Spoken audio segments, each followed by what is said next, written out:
15 investments rich people make that poor people are unaware of. Step into a world where financial opportunities are infinite and the wealthy navigate investment landscapes hidden from the public eye. Here are 15 investments rich people make that poor people are unaware of. Whiskey and wine. Rich people enjoy taking advantage of time for financial gain. For example, a 2023 whiskey isn't worth much, but a 20-year-old whiskey is. Poor people buy whiskey by the bottle at the store, whereas rich people buy it by the barrel at the distillery. Many of these distilleries or third-party providers will store them for you and even arrange the sale when the distillery is ready. This generates revenue, reduces overhead while aging, and reduces the chance of losing money. Before you dismiss it, aging whiskey yields 10 to 15% returns every year. And when it comes to wine, since 1988, investment-grade wines have grown at a compound annual growth rate of 10 to 11%, which is a larger return on investment than a number of stocks. Collectibles. Collectibles include rare publications, comics, toys, stamps, coins, sports souvenirs, footwear, movie collectibles, and trading cards. 2 years ago, a Pikachu artwork card sold for $5.275 million. A Superman #1 comic book can be purchased for a whopping $5.3 million. Michael Jordan's 1998 NBA Finals sneakers were sold for $2.2 million, setting a new global record for the most expensive shoes ever acquired, and so on. People will begin bidding if there is a market for it, but be cautious since if the desire diminishes, so will your money. Luxury watches and purses. Have you ever noticed how wealthy individuals collect luxury items? A Birkin bag is worth $500,000, and if more of them become available, people would leap at the chance to get their hands on them. Rich people prioritize high-demand items with a limited supply. Most individuals are unaware that you cannot simply stroll into a Rolex store and purchase the merchandise. That's just not how it is done in the world of the wealthy. The stores are primarily for show, and if you are eligible, they'll put you on the waiting list and contact you when the goods become available. Private banking. Do you know how most individuals lose money by leaving their money in the bank? They charge you when you deposit, whenever you withdraw, and they charge you just to keep it there. That is not the case in regard to high net worth individuals. Banks treat wealthy clients differently. This is referred to as a private banking. For example, the interest rate and amount of money you will receive for keeping your money with the bank is 0.01. But if you qualify for whatever Advantage Savings Diamond Awards means, they will give you $4 as interest in the $10,000 account. Each financial institution has a distinct tier system, but you should be able to qualify for private banking services at roughly $250,000. Not to mention the other benefits you will receive as a top-tier client, such as concierge service, access to private events, memberships, and substantial savings on luxury products and experiences. Art. Art has become one of the most famed but also one of the most secretive investments for the ultra-wealthy. Luxurious multi-million-dollar works silently appear in homes and yet via mystery dealers. Only when they sell for billions of dollars do they make headlines. If you are not in the 1%, you are invisible in the art market, and this exclusivity refers to the ultra-wealthy. As an investment, no work of art will act differently. It's a market fueled by those who become richer during times of turbulence and then store that wealth in the shape of iconic artworks. Hotel rooms. Most people are unaware that you are able to purchase hotel rooms, use them whenever you want, and divide the profit with the hotel when you're not there. When it comes to hotel rooms, the entry hurdle is actually rather low.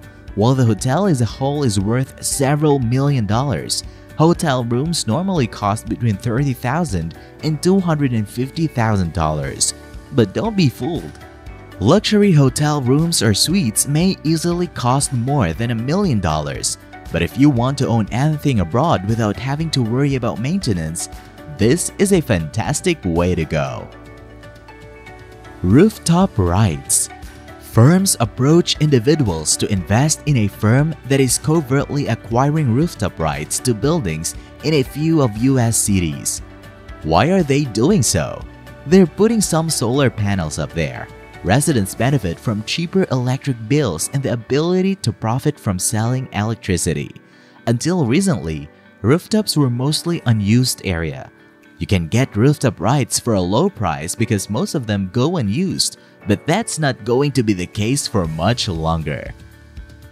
Mineral and water rights. A large number of important assets remained unused. One of them is the right to spring and water. You can buy the rights to natural resources and then sell them. Mineral ownership records are databases that disclose who owned what in each country's natural resources. If you search for mineral rights for sale in your country, you should be able to discover an auction site where individuals bid on mining rights. Buying other people's debt. Did you realize that you could purchase and own credit for cents on the dollar? Cash advances, personal loans, overdrafts, medical debt, mortgages, and even bill payments are all traded on a secondary market, not just yours. When someone does not pay their debt on time, the corporation that is owed the money may attempt to get it themselves or sell it to another individual who will. That is exactly what collections firms do. The owed company frequently packages all of the unpaid debt into a single bundle and sells it to someone else for 15 to 30% of the loan's worth. The agency then attempts to collect and profit from the difference.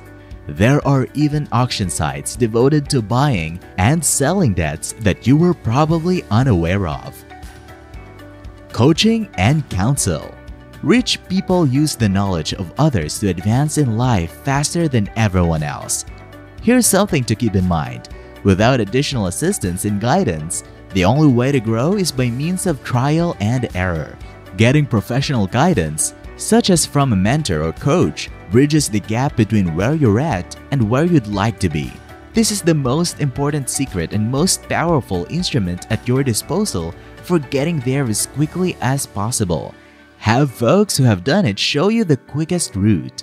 However, mentors are not available everywhere and are extremely expensive, so only the wealthy have access to this unfair edge. Private equity and early-stage startups. Did you know you don't have to be a business owner to make money? Hello and welcome to the world of private equity. Let's imagine you and a few of your buddies buy 50% of a pub. You keep all of the personal and present management, and you keep the majority of the income. Most firms are the same way. Real estate will earn you 6 to 8% per year in addition to appreciation. In the case of early-stage enterprise, a floral shop, for example, will earn you 45 to 100% per year. Most millionaires have their fortune related to real estate, but all billionaires made their billions from private equity by owning a portion of a corporation. Investing in emerging markets. Current emerging countries suggest that change is already taking place. The majority of these countries' real estate values have already increased in the last decade. Consider Turkey. You don't want to go south because the situation is volatile, but you can go north and enter Georgia. Did you know you could get a one-bedroom seaside apartment for $35,000? They're building 5-star hotels in Belize where you can buy hotel rooms for less than $100,000 and get a 12% yearly return. There are still sections of the country where investment opportunities are affordable. Square footage for real estate developments. Whenever it comes to developing real estate, investors get exclusive discounts. When constructing a new building, the developer is reluctant to use their own funds, so they approach private investors or wealthy individuals and offer them the opportunity to sell square feet at cost. They typically sell 30% of the new building's area to private investors, then use that money to acquire a bank loan for the remainder before they go to work. You have no idea what or where your square footage will be, but because you're purchasing it at a cost, you'll almost surely make a profit. Hedge funds. Hedge funds are entities that are meant to maximize profits for investors. Remember the private banking example of how banks take advantage of poor people and how private banks provide 10% returns to their top-tier clients? There is a level above that, and these institutions are known as hedge funds. It used to be that the minimum amount to start with a hedge fund was $100,000, but nowadays, unless you have at least $1 million or $500,000 with outstanding connections, no serious fund will even talk to you. The idea here is to outperform the market on a constant basis. A fund may have a terrific year with returns of 30 to 40%, but the following year, they may only do 5% or even lose money. Marrying rich. Many individuals fantasize about marrying wealthy people, yet it almost never happens. You usually marry within the salary bracket or somewhat above it, but rarely 1,000 times above it. Even though income disparity is many times bigger, marrying the wealthy is proportionally more likely. That is, if you are a millionaire, you are more likely to marry into a billionaire family than a poor family. The main reason is that the lifestyle differences between millionaires and billionaires aren't very significant. So statistically speaking, you're more likely to be in identical circumstances and have the same opportunities to engage. So if you want to marry rich, you have to make yourself rich first and then marry up. Which one piqued your interest? Let us know in the comments below. If you like this video, be sure to hit the thumbs up and subscribe for more content like this. We hope you like this video and we'll see you on the next one.